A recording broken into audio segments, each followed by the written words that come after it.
setup process for the Xcarve since I can't be in class.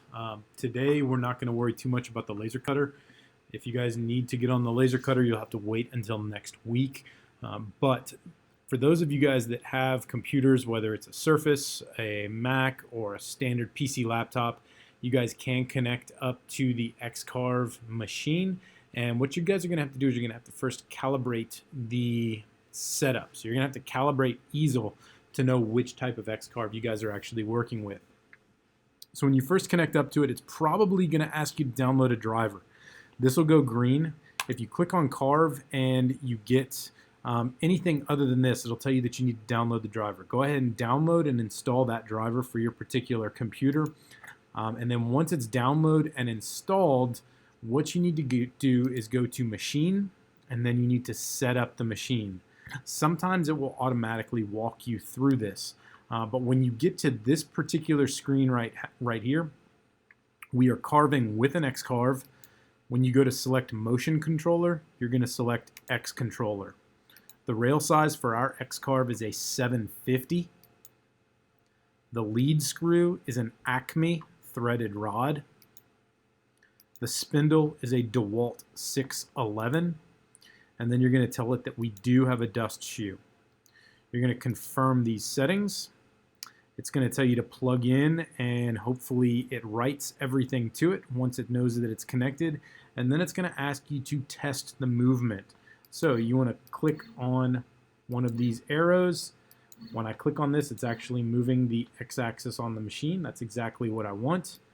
It's moving the y-axis down towards the bottom of the machine.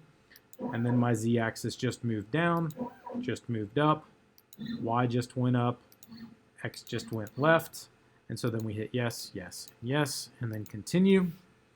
The spindle control preference should be manual. Do not set automatic. Keep it at manual. That means that we turn the spindle on and off on top of the spindle, and we're going to save the spindle preference. We do have homing switches, so yes, enable homing. Now what it wants to do is test those limit switches, so we start the homing sequence. Make sure everything is out of the way. Make sure that the dust shoe feet are not going to collide with any of the clamps.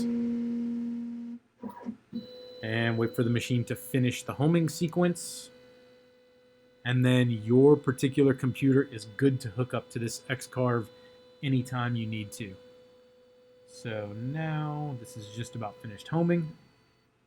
There we go. And so it says that everything is good. We do have a Z probe, so you can tell it yes we do, even though we manual the Z probe on our own. Actually, click on no Z probe, because then you have to go through and you have to actually set up the Z probe. So don't go into any of this. I'm going to go ahead and hit continue. I can't really get out of here, but for the most part, once you hit no Z probe, it should take you out into the main easel software. And from here, we are good to go. So we can click on Carve. The machine knows that it's homed now. And so everything is good to go here.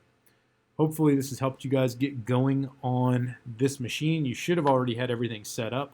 While you're waiting for this machine to open up today, I want you guys to all make sure that you have a partner and that your file for the laser cutter is ready to go. Because once we come in next week on Monday and Wednesday, we are going to need to crank through a bunch of laser cut files. So make sure that your PDF file from Slicer is saved to OneDrive. You guys are going to log into your OneDrive. You're going to go ahead and print straight from there, and we'll send everything to the laser cutter, whether it's in class or advising. We'll get through all of this by the end of the week. Guys, have a good weekend. Sorry again I couldn't be in class today, but take it easy and get some keychains cut so that I can see them when I come back.